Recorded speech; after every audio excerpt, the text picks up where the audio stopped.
question to Coach Garner, please hit the raise your hand function and please state your name and affiliation. We'll start with David Pascal. Hey, Rodney, David Pascal here at the Chattanooga Times Free Press. Hope you're doing well. Good to see you again. Wanted to know, it's been 25 years since you walked into Knoxville the first time. What's changed more, you or Knoxville? I think we both changed. But it's good to be back on Rocky Top. It's exciting for me and my family. It's something that we've talked about. Sort of like life's coming full circle. Being able to come back here, and obviously we were here in the late '90s, and just the opportunity to be able to get Tennessee back to the elite status. That we feel like it belongs to. And just trying to play whatever role or whatever, what it is, with being able to contribute to that. Go to Jimmy Himes and Patrick Brown. Rodney, Jimmy Himes with Sports Animal Radio in Knoxville. Talk a little bit about trying to teach veterans a new scheme. Do you think it's easier to teach guys that have been in the program a while a new scheme, or is it easier to teach incoming players a new scheme? Well, obviously, as coaches, that's what we are. We're teachers. Mm-hmm. And I think, young men, they're very adaptable. Obviously, we're trying to take it at a pace and trying to help it correlate and relate to as much as possible, what they knew before. And a lot of it, schematically, maybe the same thing, it's just called something differently.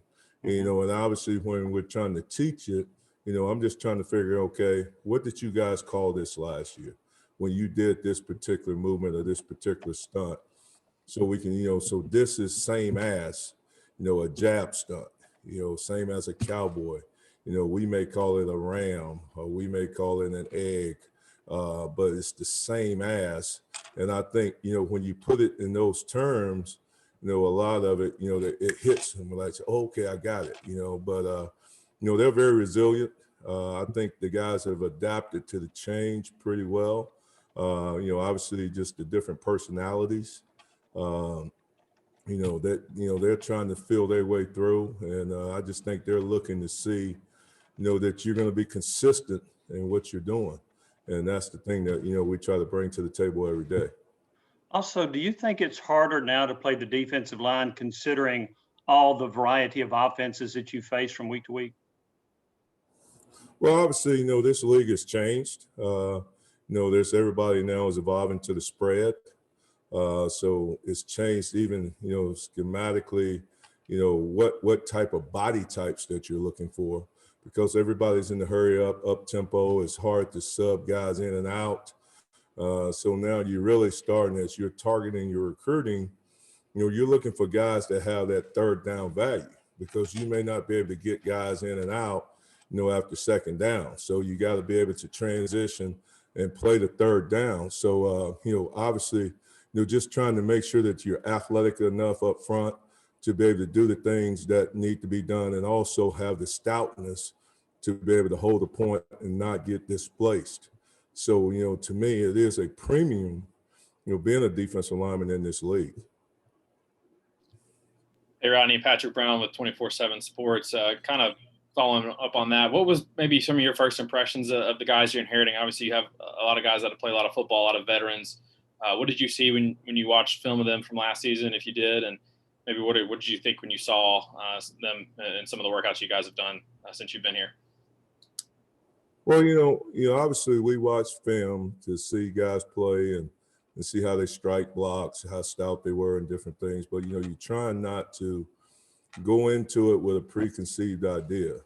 It's like I told them the other day when we were doing one of the workouts, and just told me, we're going to have to move guys around, put them in different positions to see how they fit schematically, so we can try to put the best combination of guys out there on the field.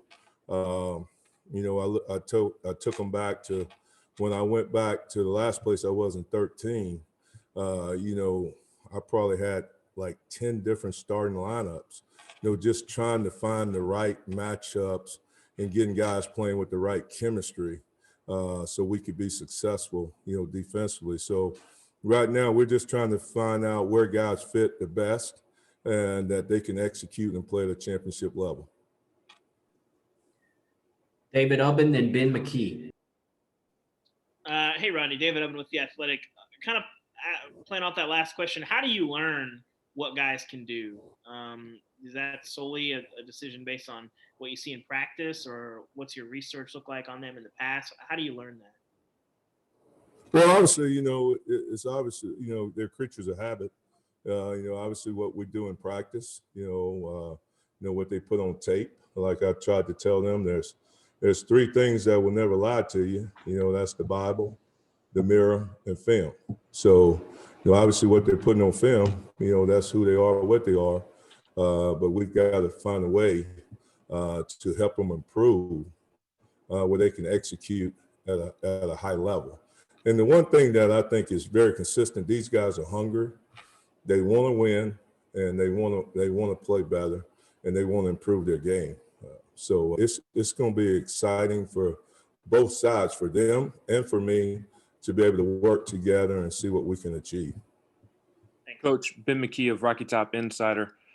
I'm curious as to when you are trying to figure out where guys fit best and when you're evaluating talent in high school, what are you looking for? What does a Rodney Garner defensive lineman look like? Well, obviously, you start with measurables. That's a given. Then, we're looking for, a skill set. Do they check the boxes, as far as, initial quickness, lateral movement, short area quickness, COD, what kind of ankle flexion, hip flexion, knee bend, hip explosion, being able to create vertical power. Schematically, obviously, we're an attack and react front versus sitting on the line and reading. And then, obviously, it's hard, you're looking at the character, the makeup of the young men, what type of character they have. And then one of the things that's the hardest to gauge is what kind of competitiveness and what kind of heart they have, which, as you try to go through the recruiting process and get to know them and get to know their families and their makeup, hopefully that'll be more revealing.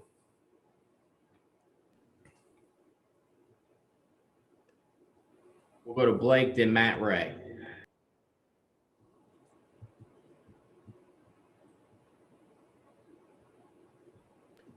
Blake, you there? Sorry about that, Bill. I froze for a second.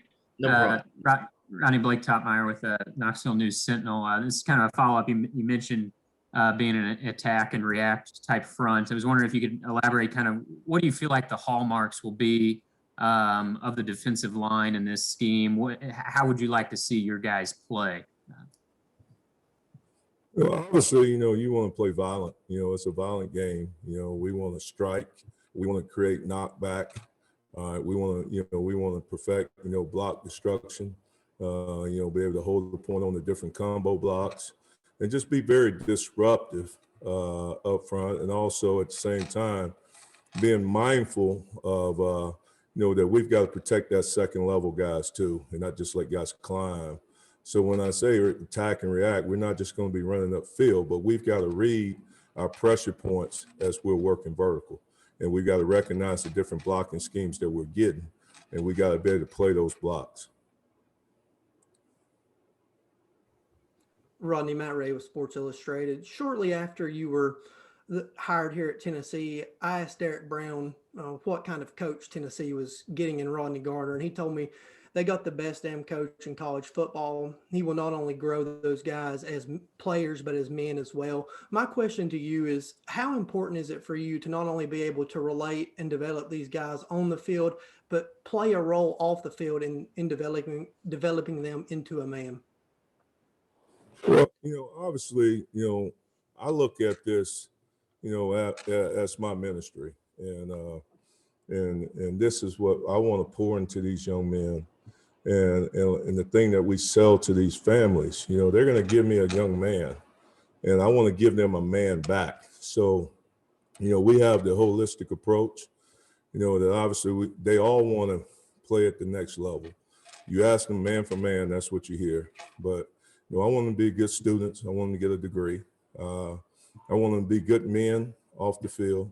You know, my role is I want them to be good husbands, good fathers, you know, good citizens. You know, so we're looking at that, and hopefully, you know, we can develop them spiritually, socially, and then athletically. And I feel like if we can encompass those other areas, then they're going to be good football players, because hopefully we're targeting the guys that have the skill set and the talent to be able to play at a high level.